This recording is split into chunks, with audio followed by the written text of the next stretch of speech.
அப்படிங்கிறதுக்கு நிறைய சான்றுகளை தந்திருக்கிறாரு. குர்ஆன் ஷரீஃப்ல அல்லாஹ் இப்ராஹிம் அலைஹிஸ்ஸலாத்தை சொல்றதுக்கு இருந்து ஆரம்பிச்சு யூசுப் நபியுடைய இளமை எப்படி எல்லாம் பயன்படுச்சு அப்படிங்கிறத சொன்னாரு. இந்த மாதிரி பிடல் காஸ்ட்ரோ சேக்குவாரா பெரிய நீண்ட சரித்திரம். அந்த ரெண்டு பேரையும் நம்ம ரசிச்சு படிக்கிறது உண்டு. கம்யூனிஸ்ட்வாதிகள் தான் ரெண்டு பேருமே.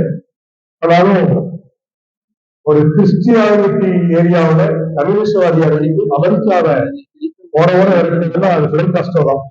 அதனால அவரை நான் ரொம்ப ரசிச்சு படிக்கிறது உண்டு.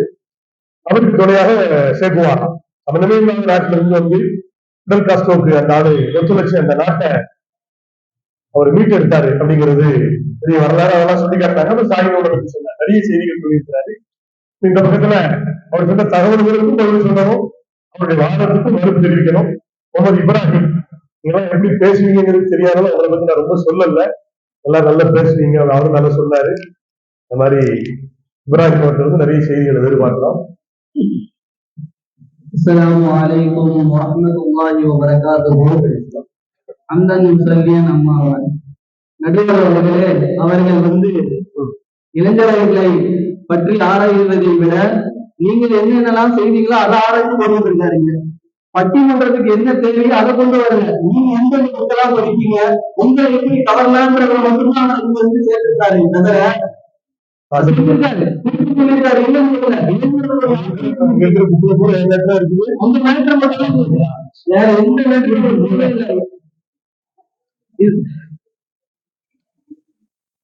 இல்லாம பல கருத்துக்களை அவர் வந்து தெரிவித்தார். நடுவர் அவர்களே, அலி ரலியல்லாஹு அவர்களுக்கு 11 வயது, அது சிறுபிராயம், நடைப்பெண் இளமைதான்.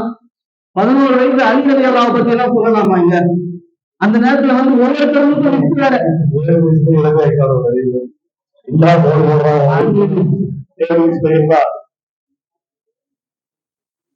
அது மூன்று. நான் உங்களை பற்றி எனக்கு எதுவும் தெரியாது. நானும் எனக்கு ஏதாச்சும் தெரிஞ்சிருச்சுன்னா நானும் இந்த மாதிரி வந்து உங்ககிட்ட எப்படி பேசலாம், உங்களை எப்படி கவரலாம் அப்படின்ற ஒரு சிறு குறிப்பையாச்சும் எடுத்துட்டு வந்திருப்பேன். ஆனா அந்த மாதிரி எதுவுமே இல்லை நடுவர் அவர்களே. ஆனா நான் உங்க கட்சி தான், முதுமையின் அனுபவமே அன்ற கட்சி தான். இதுல அவர் கருத்தை மறுக்கிற மாதிரி உங்களை பற்றி சொல்லுவேன், மறுத்து விடுகிறேன் அப்படின்னு சொல்லிட்டு அப்படி இல்லை அவர் சொல்லியிருக்காரு, நீங்க வந்து சதக் காலேஜ் கெஸ்டா போவீங்க, அந்த லிட்டரேச்சர் பண்ணி அங்க வந்து செமினார் எடுப்பீங்க, இங்கிலீஷ்ல பேசுறீங்களா அரபிக்ல பேசுறீங்க. அந்த நேரத்துல நீங்க எம்எல்ஏ ஆகுறீங்க. நீங்க வந்து அந்த இடத்துல ஒரு அனுபவசாலியாக இருந்ததுனாலதான் அவர்களுக்கு அந்த மாணவர்களுக்கு அந்த பாடம் நடத்துவீர்கள் என்பது இதுல வந்து பெரிய ஒரு விஷயம். நடுவர் அவர்களே,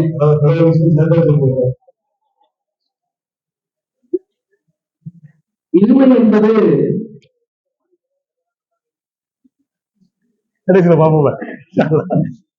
சொல்லிடுறேன். அது போன்று நமது நடுவர் அவர்கள் தூக்கத்திலே அந்த அமைச்சரை பத்தி சொன்னாங்க, அப்புறம் நாட்டு அப்புறம். அப்பவே அவங்க நம்ம கட்சின்னு தான் தெரிய வந்துருச்சு. இருந்தாலும் இளமையை விட்டுறக்கூடாது அப்படின்றதுக்காக வேண்டி, தம்பி நான் உங்களுக்கும் கை கொடுக்குறேன் அப்படின்ற பேர்ல ஹஜ்ரத் அவர்கள் வந்து முழுமையின் பக்கம் தான் இருக்காங்கன்ற ஒரு முன்னோக்கு சிந்தனையோடு என்னுடைய கருத்தின் பக்கம் நான் உள்ளே நுழைகிறேன். நடுவர்களே, ஒரு பழமொழி இருக்கு, மூத்தவருக்கு இன்னும் முதல் நெல்லிக்கனியும் முதலில் கசக்கத்தான் செய்யும் பின்னத்தான் இனிக்கும் அப்படின்னு சொல்லுவாங்க. இதெல்லாம் வந்து யாருமே வந்து கண்டுக்கிறது இல்லை. எப்படின்னா ஒரு மூத்தவர் ஏதாச்சும் சொல்ல வராங்க அப்படின்னும் போது ஒரு சம்பவத்தை எடுத்துக்கலாம். ஒரு 10 இளைஞர்கள் ஒரு இடத்துல இருக்காங்கன்னா, ஒரு ஜமாத் சாத்தி ஒருத்தவங்க இதை பத்தி பேச வராங்க அப்படின்னாலே அந்த இளைஞர்கள் எல்லாம் எதோ வந்து நம்மளை கொல்ல கூட்டம் அப்படின்ற மாதிரி அவங்க பார்த்தோம்னே தெரிஞ்சுக்கிறது. அவங்க என்ன சொல்ல வராங்க, தன்னுடைய அனுபவத்தை பத்தி சொல்ல வராங்க, இஸ்லாத்தை பத்தி சொல்ல வராங்க. அதை கேட்க கூட அவங்களுக்கு நேரம் இல்லை. நேரங்கள் எல்லாம் அவர்களுக்கு நடுவர் அவர்களே, இனிமை என்பது வேகம். ஆனா இவங்க வந்து எப்படி இருந்தாங்கன்னா, எந்த வேகத்துல இருக்காங்கன்னா, இன்னொரு சொல்லுவாங்க அந்த காலத்துல, குறுக்கு பூனை வெட்டத்துல பாஞ்ச மாதிரி அப்படின்வாங்க. எல்லாத்தையுமே பூண்டுறது. எவனாச்சும் ஒண்ணு செஞ்சுட்டான், ஒரு முழு செலிபிரிட்டி ஆயிட வேண்டியதான். நம்ம இப்போ ஒருத்தர் யூடியூப்ல வந்து சேனல் நம்ம யூடியூப்ல சேனல் நம்ம பெரிய ஆயிடலாம். அப்படின்னா இவங்களுடைய ஆற்றல் இருக்குதே தவிர எப்படி முதியவர்களிடத்திலிருந்து அனுபவத்தை எடுக்க வேண்டும், அதை எப்படி செயல்படுத்த வேண்டும் என்பதை சிறிது கூட அவர்களுக்கு யோசனையில் வரவில்லை நடுவர் அவர்களே. இப்ப எல்லா குறுக்கு கூட விதத்துல பாதிக்குது. பெரிய பிரச்சனை.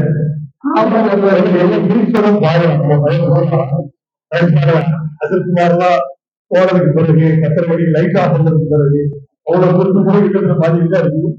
அது போய் சொல்ல முடியாது. நபி ஸல்லல்லாஹு அலைஹி வஸல்லம் அவர்கள் மேராஜ் பயணத்தில் செல்கிறார்கள். அங்கே அல்லாஹ்வை சந்தித்து அந்த இடத்துல பரிசாக திருவையை வழங்கி கொண்டு வருகிறார்கள். உடனே மூசா அலைஹிஸ்ஸலாம் அதை ஸ்டாப் பண்றாங்க. ரசூலுல்லாஹ் ஸ்டாப் பண்ணி என்ன நபியா அப்படின்னு கேட்கும் போது இந்த மாதிரி 50 ரக்காத் கொடுக்குறாங்க அப்படின்னு சொல்லும்போது மூசா அலைஹிஸ்ஸலாம் உடனே சொல்றாங்க, இல்ல உங்களுடைய உம்மத் சொல்லுவாது, நீங்க இது குறைச்சிட்டு வாங்க. நபி ஸல்லல்லாஹு அலைஹி வஸல்லம் அவர்கள் நினைத்திருந்தா சொல்லியிருக்கலாம், ஆனா இல்முல் அவ்வலீன வல் ஆகிரீன், எனக்குதான் எல்லா இல்மும் கொடுக்கப்பட்டிருக்கு அப்படின்னு சொல்லியிருக்கலாம். ஆனால் நபி ஸல்லல்லாஹு அலைஹி வஸல்லம் அப்படி சொல்லவில்லை. மூசா அலைஹிஸ்ஸலாம் அவர்களுடைய அனுபவ வாழ்க்கையை கேட்டார்கள், அவர்கள் சொல்லை செயல்படுத்தினார்கள். செயல்படுத்தினார்கள். பிறகு 9வது முடித்த பிறகு 10வது எனக்கு வெக்கமா இருக்கு முத்தாவே அப்படின்னு சொல்லிட்டு தான் சொன்னாங்க அப்படின்ற சம்பவத்தை நாம தெரிந்து கொண்டு. அது போன்று இப்பெல்லாம் வந்து இன்னொரு ட்ரெண்ட்ல இருக்காங்க. முதியவர்கள் எல்லாம் வந்து ஒன்றுமே இல்லாதவர்கள், ஒரு ஊழல் கட்டினவங்க அப்படின்னு சொல்லிட்டு அப்படியே ஊழல் கட்டிட்டே இருக்காங்க. இதெல்லாம் வந்து இளைஞர்கள் செய்ய ஒரு மாய வலை, அந்த மாய தோற்றத்தை உருவாக்கிட்டாங்க. எல்லா இடத்துலயுமே சரி, சோசியல் மீடியால சரி, எல்லாத்துலயுமே சரி ஒரு மாயக்கரையை உண்டாக்கிட்டாங்க. இதற்கு பின்னாடி இருக்கவர்கள் வந்து முதுமையின் அனுபவசாலி என்று அவர்கள் அதை மறைத்து இளைஞர்கள் தான், ஏதாவது ஒரு பிரச்சனையா ரிலாக்ஸ் இருந்தா இளைஞர்கள் தான். இதுல முதுமையின் அனுபவம் எங்க இருக்கு அப்படின்னு கேட்கும்போது அவர்கள் சொல்லியிருப்பாங்க. சொன்னாலே அந்த இடத்துல இருந்து போன் பண்ண ஆளே முழுமையான ஆள் தான் இருப்பாரு. ஆனா வந்து தூக்கிட்டு அள்ளிட்டு போறது இளமை. இளமை தான் செய்யறாங்க, எதுவுமே இதுதான் செய்யறாங்க, இப்படிதான் காட்டிக் கொண்டிருக்கிறார்களே தவிர அந்த முதுமையினுடைய அனுபவத்தை அவர்கள் ஒருபோதும் பெறுவதில்லை நடுவர்களே. நாம் எடுத்துக்கொள்ளலாம். நாட்டை பற்றி சொன்னோமே ஆனால் நெல்சன் மண்டேலாவை எடுத்துக்கொள்ளலாம். நிலவரைக்காக வேண்டி போராடினார்கள். அவர்கள் என்ன இளமையிலா போராடினார்கள்? அவர்களுடைய அனுபவத்தின் மூலியமாகவும் முதுமைத்தனத்தின் மூலியமாகவும் அந்த ஒரு முதுமைத்தனத்திலையும் அவர்கள் போராடினார்கள் அவர்களே. அரிஸ்டாட்டில் அழகாக சொல்லுவார்கள், அனுபவம் வாழ்ந்த இளைஞர் என்றும் யாரும் இல்லை, காலமே அனுபவத்தை உருவாக்குகிறது என்று அழகான ஒரு சொல்லை சொல்வார்கள். குடும்பம் ரீதியாக ரசூலுல்லாஹி ஸல்லல்லாஹு அலைஹி வஸல்லம் அவர்கள் சொல்லி காட்டுவார்கள், அல் பர்கத்து அபாரிக்கும், உங்களில் பெரியவர்கள் தான் பர்கத் பொருந்தியவர்கள். ஆனால் இப்ப உள்ள இளைஞர்கள்னா பெரியவர்களாக வந்து உதாசீனப்படுத்தி அசிங்கப்படுத்தி அவர்களை எடுத்து வைக்கக்கூடிய ஒரு கட்டத்தில் நாம் எல்லாம் பார்த்துக் கொண்டிருக்கிறோம் நடுவர் அவர்களே. இன்னமும் சொல்லுவாங்க, ரசூலுல்லாஹி ஸல்லல்லாஹு அலைஹி வஸல்லம் இன்னும் உலகம் சபையானா கபீரனா என்று அவர்கள் சொல்லி காட்டுவார்கள். பெரியவர்களை மதிங்கள் என்று கூறி காட்டுவார்கள். பெரியவர்களை மதித்தால் என்ன கிடைக்கும் அப்படின்னு யோசித்து பார்த்தோமே என்று சொன்னால் இன்னும் கிடைக்கும்.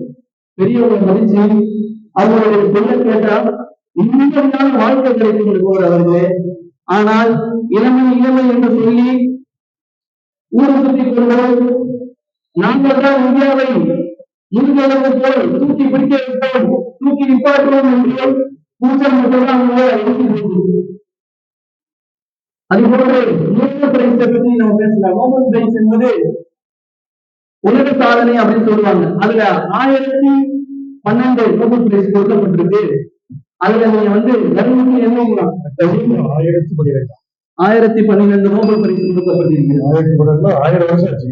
2024 நோபல் பிரைஸ் உலக சாதனை பண்றதுக்கு ஆரம்பிச்சு 1012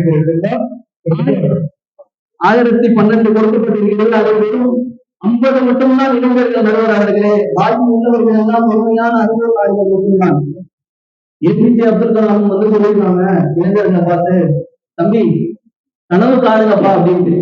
இவங்களுடைய கனவுலாம் எங்க இருக்குன்னா, இன்னும் நல்ல ஒபாமா ஆகுறது எப்படி பண்ணா எப்படி பெரிய ஆள் ஆகலாம், இப்படியேதான் இவங்களுடைய ஆற்றல் இருக்கிறதே தவிர இல்லை. அவ்வளவு